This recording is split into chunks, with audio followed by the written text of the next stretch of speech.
بسم الله الرحمن الرحیم.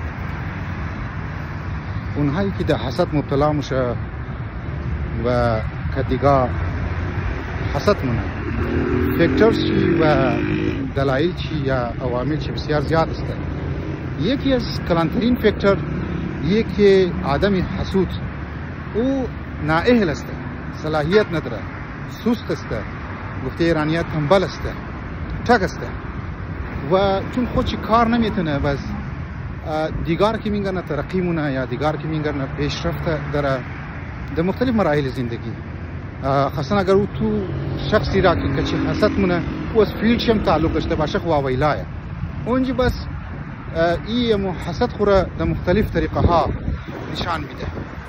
باز چون که در حسد مبتلا میشه ساعت در کینه هم مبتلا میشه، در بغض هم مبتلا میشه و دشمنی شروع مونه. یعنی لازمه کسی که حسد مونه و یکی عداوت و دشمنی مابین ایجاد میشه.